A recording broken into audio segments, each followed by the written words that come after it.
Good morning, everyone. I have airplane mode, do not disturb, and Wi-Fi on. So that is the key. If you're making videos on your phone, that is the key to no disruption, or so I hope so. Anyway, let's get to it. Today is Wednesday, February 21st. I'm not in the office today, so I didn't get that early video out as usual. Having technical difficulties in the office, so I get to work from home today, which is good. But anyway, it's February 21st, and today we will cover the trades for the YieldMax funds, TSLY and CONY. So let's start with CONY. Everyone loves when I start with CONY, so I'll start with CONY for a little bit, have some fun with it, and then we'll go from there. So we'll start with the synthetic position. As always, the synthetic position is created to mimic the movement of the underlying stock. And that's really its sole purpose. However, synthetics have an expiration. So there is a point where they either have to take a loss or take a gain. So in essence, they are its own weapon, right? In reality, they could hold all of these shares in coin and just never sell and just sell calls. But what fun would that be? Then they wouldn't be able to put that additional money into treasuries to earn additional interest. And I'm wondering if one day when the interest rates get very, very low again, if that's something they'll consider. Because obviously one of the huge benefits of doing the synthetic versus owning the shares is that you get to use the money for something else, right? Or if they don't want to do treasuries, they could use that money maybe, I don't know. But I'll leave that to them. But the options are, well, I'm sure they're limited. But anyway, let's get to it. So CONY has a synthetic 190 on coin. That strike is $190, and it expires next month. Well, we have less than a month now. 18,410 contracts, and right now coin is at 173. So what we want to happen normally is we prefer that coin go above the strike, right, of the synthetic. So, when they close this out, essentially it'll be a profit, and a profit that they get paid to us. So if they have to close it out and as a debit, obviously that'll go against the losses, which will push, it'll net against the credits we already made. So let's just hope that coin can turn it around and go above 190 by 315, but we shall see. So yesterday, what happened? The market was bad yesterday. So February 20th, yesterday, coin, column D, went to 173 from 180. So it went down 3.89%. CONY went down 2.92%, okay? So obviously, when the underlying goes down, the ETF does not go down as much because they have a weekly call that, again, is a bearish play. So it essentially makes a little more money on the way down. So it's somewhat of a protection. They still have just the one contract. I'm sorry, just the one strike open, 205. Break even for this week, 208.37. Cash and treasuries, not much movement. Not much movement at all. 33,000 increase, $33,000. Total shares for CONY is 14,125,000. Total income, we are at a debit for the weekly calls, so I'm not going to cover the breakdown of that. Now, if we go to the active tab, where are we sitting? We have 3 trading days left for the week, so we have 18,410 contracts with a 205 strike, 18.29% out of the money. With 3 trading days, that's pretty good. That is really, that's not a bad place to be. Again, coin can go up 10% each day, right? So they could still blow through this. I highly doubt it at this point, but we shall see. Obviously, I feel, a little better, obviously, since the market went down 18% in 3 days. That's a tough one to beat. Coin is priced at 173.30. Their 30-day IV is 81%. 30-day chart still looking pretty good. CONY's priced at 22.64. Oh, by the way, I started to buy back in. I didn't buy all 120 shares that I originally sold for the profit. I'm just buying 10 a pop, 10, 10, 10, 10, 10, and I'm going from there. So yes, I should not have sold, but you know, again, I'm playing the profit game, and I don't know. I got a little dangerous there. So here we go. How much could they make for this week? I'm showing potential gains of $4.14. That is absolutely amazing. Sorry, guys. I had to sneeze. Sorry, guys. All right. My reaction is we're making bank this week, baby. Let's go. Let's keep below the strike so we can keep all that profit on the weekly calls. And then next week, let's go. Let's get above that strike, man, for the synthetics. Well, but we shall see. I really just hope. Let's close at 205. How awesome would that be? Man, that would be insane. All right, so let's go to the next tab where we have the payment information. So for February, we have a lot of money in synthetic income, 126 million. We have a large debit in short call income, though, of 58 million. But net income is 67 million, which is what I'm showing. Total income per share is 481. Short call per share is another story. But again, if total income, is making money and short call income is not, that's okay. Because again, it's just total. I look at this as all income. So they're going to pay something, right? They're going to pay something at the end of the month. Right now I'm showing 481, but realistically that's not going to happen. They paid last month. What they pay $1.07, and in reality they did not make any money. In fact, they lost like 332 per share. So they're probably going to hold back to offset some of that NAV, destruction from last month. So, but we'll see. I hope they make, again, the weekly calls look like they're pretty good, so they'll make money on that, and then they'll sell more calls for next week. That'll, again, bring down this debit for the short call income. And then for the synthetic, the synthetic expires in March, March 15th, so we may not see the benefit to this. So it may not matter anyway, but so let's just focus on the short call income. We can increase that and then go from there. So, I'm not making any predictions yet, FYI. It's still too early. Outstanding holdings, check this out. Check this baby out. Highlighted here, 74 cents to close out the 205. If we go here, they made $3.37 per share. $3.37 per share. They did that Friday. Only one trading day has gone by, and they can close it out for 74 cents. If this was my option, I would have closed that sucker yesterday, man, because it was much cheaper in the day because coin actually recovered late in the day. So 74 cents to close that sucker, man. I know they like to get the time decay, which, the more time goes, the more, this will go down. But again, coin could recover. So just the thought, they could close the 205, then let coin maybe recover a little, then do and sell a new call. Who knows? Yeah, so that's it for holdings. Net assets total 319 million. NAV is 22.59. Price is 22.64. Close enough. And if we looked at the pre-market for coin, let me refresh this. Marketwatch.com. Yeah, man, it's down 4.1%. That is tough. So, hopefully it does recover. I don't know. If it keeps going down, they need to close that. They need to close that position. Just take the profit and run. All right, TSLY. So TSLY, they have two synthetics still. They have a 220 and a 185. 220 is way underwater, man. Tesla's priced at 193.76. So if you look at the 220,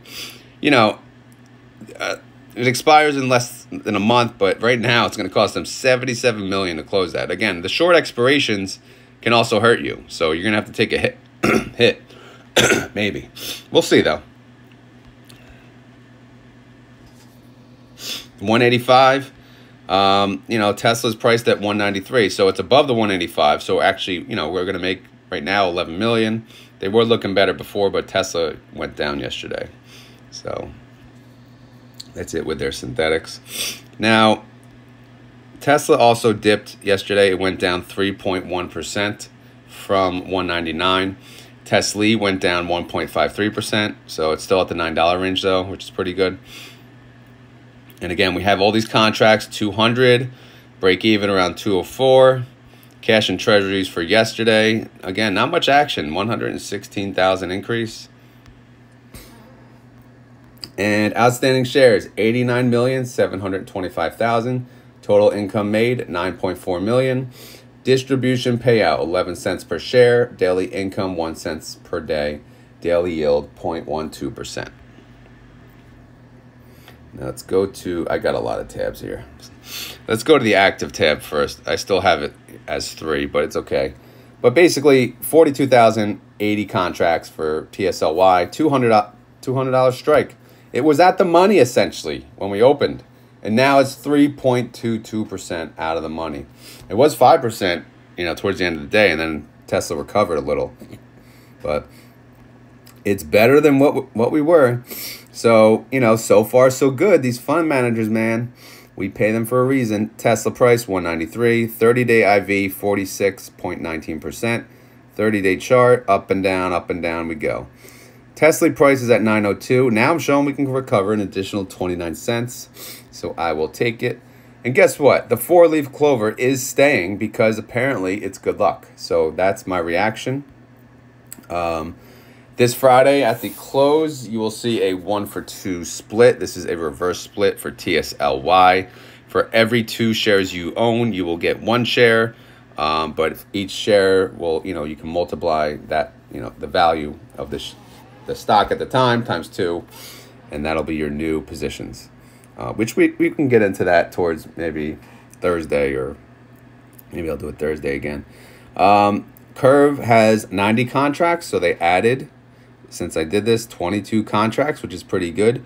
They have a 215 strike. That's 10.96% out of the money, and that expires March 15th, which is less than a month away.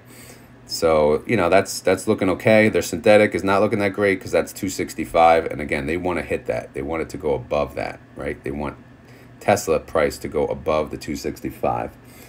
2212 is the price of TSLP. So that price has, been sitting okay. Curve announced their distributions yesterday, and I made a video last night if you guys want to go check it out. But needless to say, it was kind of disappointing. All right, so if we look at the income, it's not that good, man. It's not that good.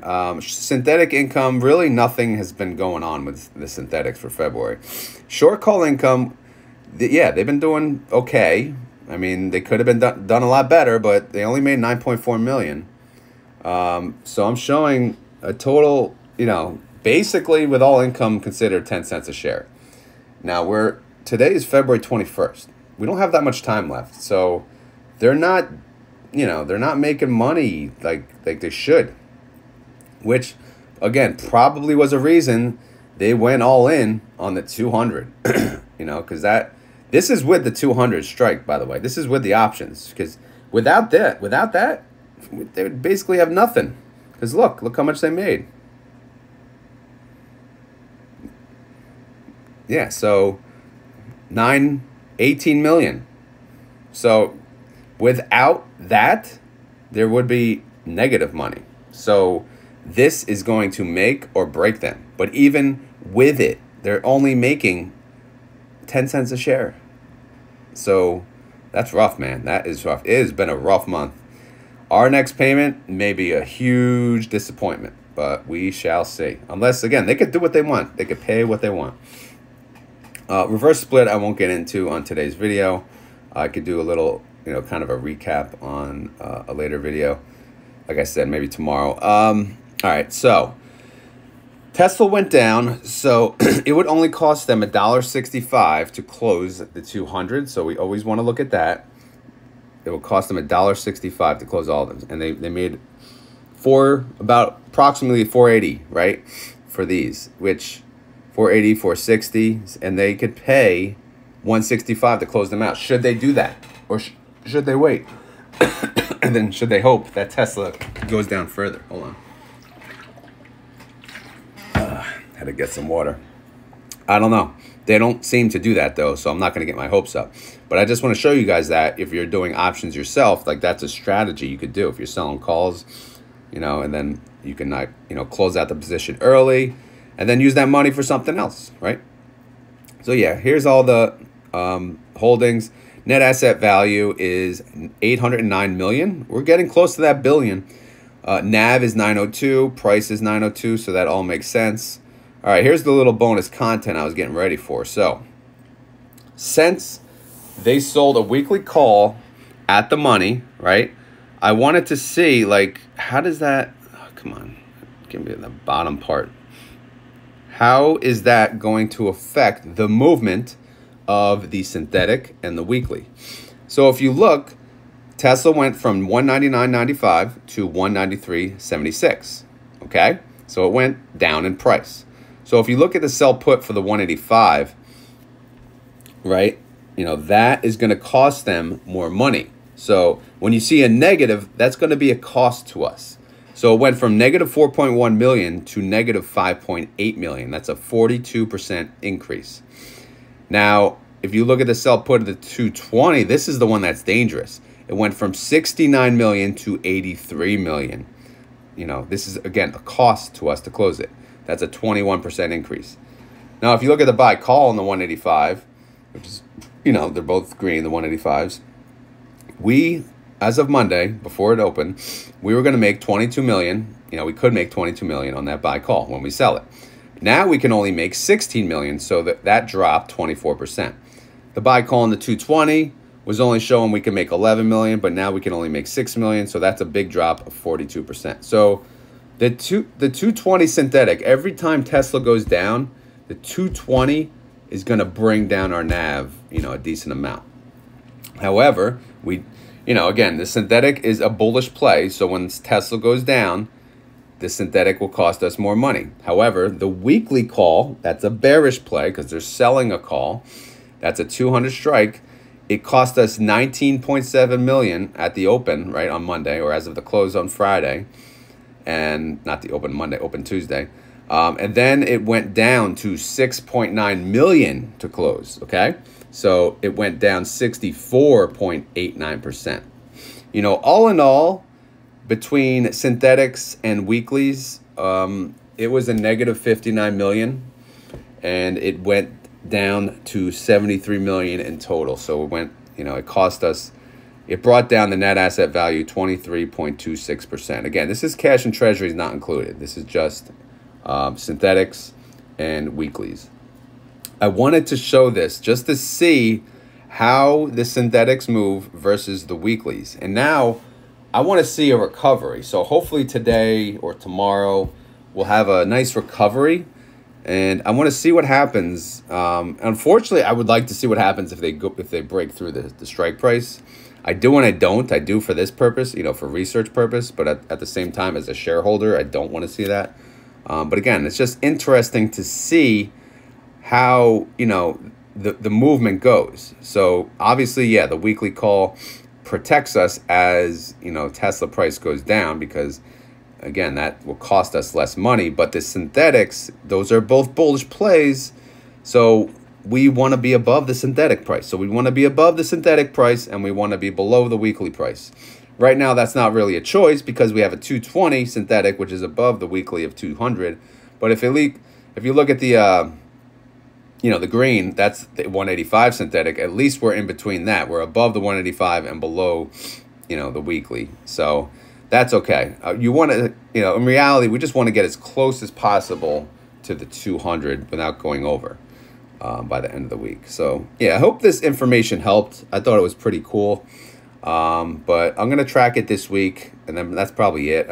Again, it was just to see how they move. Share count, I'm still tracking through the reverse split, and they're showing no movement in share count, which, you know, from Friday to today, 89,725,000. I don't know if I believe that. Not, you know, I only think they update it when, I guess, in their creation units, which is like, I think 25,000 a pop. So maybe they just didn't have that big a jump. I don't know. But yeah, so that's where we stand for TSLY. Again, the synthetic, the weekly call is at 200 and Tesla price is at 193. So we are still 3.22% away. And we always have to look at the pre-market, even though the pre-market means nothing, because when the market opens, anything can happen. I don't personally don't invest in the pre-market. But yeah. So, yeah, pre-market kind of flat. It's down 0.41%. So, is what it is. Here's something else I could show you guys, a little bonus content. I've been doing some trades in a retirement account. So I have the Roth account. I've been doing trades on Tesla. So I ended up buying about 20 shares of Tesla with an average cost basis of 182. On Friday, I closed out five shares for 200, so I did make a profit on that. So again, I still own the 15 shares, and I have a cost basis of about 182.07, and I'm going to continue to sell if Tesla goes up, within a certain amount, but I will buy if Tesla goes below my cost basis. Okay. With coin, I actually just started a position yesterday because I saw it going down. So I bought I bought 5 shares at 174, and then it continued to go down. So I bought 5 more shares at 170, and then I bought 5 more shares at 164. Then it kind of stopped going down. But anyway, I averaged out 15 shares at a 170 average, which is pretty good because it actually closed at 173.30. So I'm actually already up 1.88%. I know pre-market shows a dip, so that dip could go below my cost basis, so I may be buying 5 more today. We shall see. Again, this is not a day trading, idea. This is just, my plan. Since I'm tracking these daily, I kind of get an idea of where, the movement that they've been doing. I'm just going to do, keep it simple. It's going to be in a retirement account where I have actually, a little more money to play with. And I'm going to buy 5 shares a day, as long as it's below my cost basis. And then when it recovers, I'm going to sell it when I make 5%, 10%, things like that. Okay, nothing crazy, nothing fancy. I'm just testing something out because, why not? Why not make more money on another, in another direction, right? Because I'm doing different things right now. So, obviously I'm making money through distributions, and now I'm going to make money through swing trading in a Roth account. So if you guys are interested in me sharing this, I don't know if I'll do it on the daily videos because I'm sure most people don't want to hear about this. So maybe I'll just do a weekend recap on my trades along with the options I've been doing. So, but I just wanted to update you guys on that, so we'll see how it goes. If the market keeps tanking, again, I'll keep buying as long as it's under my cost basis. So yeah, that's it. If you guys were curious about curve, I guess I'll throw that up too, so you don't have to watch the other video. See, I'm helping you guys out here. But here's the summary: TSLP 31 cents, AAPY 23 cents, AMZP 37 cents, GOOP 24 cents, NFLP 33 cents, MSFY 22 cents. All of which, except one, were decreases from last month. AMZP is the only one. It actually went up 6.93% in price, in distribution amount. So yeah, that's the curve update. I know a lot to fill in one little video, but as always, if you enjoy this content, please click that like button. And again, if you want to help further, you can always just share the link wherever. I don't know. Anyway, if you have any questions or concerns, leave them in the comments. If you want to let me know how you feel about the strikes now, do you trust these fund managers, know what they're doing? Was that 200 resistance as strong as we thought? It seems that way, right? It got rejected, so it went back down. What will happen today? With a 200, will we get back to the 200? Probably not. Who knows? I don't know. This is fun, though. I know I'm having fun, which reminds me, this is not financial advice. I'm not a financial advisor. This video is for fun and entertainment. I'm just, some random dude on YouTube like you, right? I'm working every day, trying to make money, trying to retire on dividends. But that's it. But yeah, as always, guys, thank you for watching. And I hope you guys, have a great day. Later.